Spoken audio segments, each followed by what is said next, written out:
Dhaka metropolitan পুলিশের জন্য আজ একটি যুগান্তকারী দিন, কারণ পূর্বাচল নতুন শহর প্রকল্পকে ঢাকা রাজধানী উন্নয়ন কর্তৃপক্ষ রাজউক পরিচালিত পূর্বাচল শহর প্রকল্পে আইন শৃঙ্খলা ব্যবস্থাকে আরও শক্তিশালী করতে নবনির্মিত বরকাও পুলিশ ক্যাম্পের উদ্বোধন করা হয়েছে।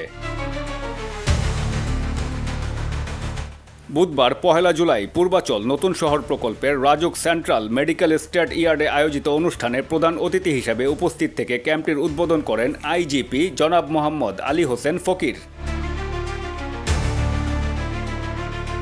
অনুষ্ঠানে সভাপতিত্ব করেন ঢাকা মেট্রোপলিটন পুলিশের কমিশনার জনাব মোসলেউদ্দিন আহমেদ। অনুষ্ঠানে আইজিপি বলেন, পূর্বাচল নতুন শহর প্রকল্পে পুলিশের কার্যক্রমের আনুষ্ঠানিক সূচনা হল বরকাও পুলিশ ক্যাম্প উদ্বোধনের মাধ্যমে। পূর্বাচলকে পরিকল্পিত, নিরাপদ ও আধুনিক নগরী হিসেবে গড়ে তুলতে এই ক্যাম্প গুরুত্বপূর্ণ ভূমিকা পালন করবে। ঢাকা মেট্রোপলিটন পুলিশের জন্য আজ একটি যুগান্তকারী দিন, কারণ পূর্বাচল নতুন শহর প্রকল্পকে ঢাকা মেট্রোপলিটন পুলিশের ও ঢাকা উত্তর সিটি কর্পোরেশনের আওতায় নিয়ে আসার যে প্রক্রিয়া চলমান রয়েছে, তার আনুষ্ঠানিক সূচনা হলো পূর্বাচলে অবস্থিত বরকাও পুলিশ ক্যাম্প উদ্বোধনের মাধ্যমে।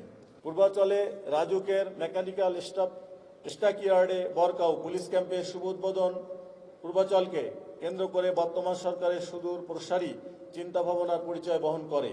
এর মাধ্যমে মেগাসিটি ঢাকার আয়তন ও কলেবর যেমন বাড়বে, তেমনি নাগরিক সুযোগ সুবিধা সহ আইন শৃঙ্খলা পরিস্থিতিও একটি সুসংগঠিত কাঠামো পাবে, যার ফলশ্রুতিতে নগরায়ন ও অর্থনৈতিক প্রবৃদ্ধি বৃদ্ধিতে ভূমিকা রাখবে। সম্মানিত উপস্থিতি, পূর্বাচল পুলিশ ক্যাম্প স্থাপন এই প্রকল্পের উন্নয়ন কার্যক্রমকে আরও বেগবান করবে। পুলিশের অবস্থান ও তৎপরতা জনমনে আস্থা ও নির্ভরতার জায়গা তৈরি করবে। প্রাথমিক পর্যায়ে পূর্বাচলে 2টি পুলিশ ক্যাম্প স্থাপিত হবে, তার একটি বরকাও পূর্বাচল পুলিশ ক্যাম্প 1 নং সেক্টরে, যেটি আমরা আজকে উদ্বোধন করলাম। অন্যটি প্রস্তাবিত পশি থানা এলাকায় পশি পুলিশ ক্যাম্প, যার নির্মাণ কাজ চলমান রয়েছে। ইনশাল্লাহ আগামী 2 মাসের ভিতরে আমরা সেই ক্যাম্পটি উদ্বোধন করতে সক্ষম হব। ক্রমান্বয়ে অন্যান্য থানা ও তদন্ত কেন্দ্র স্থাপিত হবে। পরিশেষে বলতে চাই, পূর্বাচল শহর প্রকল্প প্রকৃত অর্থেই হবে নতুন ঢাকা। জনকীর্ণতার কারণে স্থান সংকটে থাকা ঢাকা শহর এবার বিস্তার পাবে পূর্বাচল অবধি। পরিকল্পিত নগরায়ন বাস্তব রূপ পাবে। একের পর এক আধুনিকায়ন এবং শক্তিশালী করা হচ্ছে বাংলাদেশ পুলিশ এবং ট্রাফিক বিভাগের নিরাপত্তা ব্যবস্থাকে, যা একটি সুন্দর ও শান্তিপূর্ণ নগরী গড়তে সহায়তা করবে বলে মনে করেন নগরবাসীরা।